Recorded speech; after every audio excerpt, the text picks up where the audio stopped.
Hello guys, ito nga pala yung ating Go to Pro Now. Uy, ganda. Meron na ngayong Pro si Pancake. Grabe, okay na to. Kasi dati walang pumapansin kay Pro, kay Pancake kasi wala ngang Pro, libre lang siya. Pero actually, meron pa rin siyang libre. Eto, meron siyang 500k na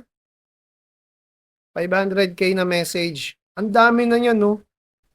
Matetesting mo na yung business mo dyan.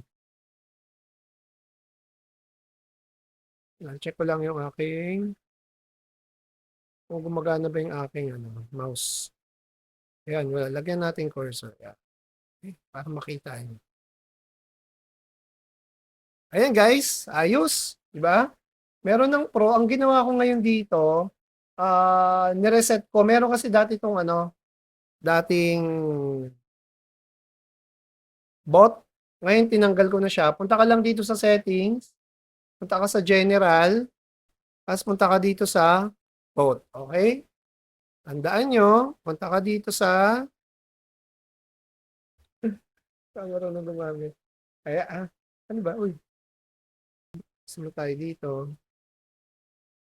Hihingi siya ng, may pop-up siya na reset bot. Reset bot.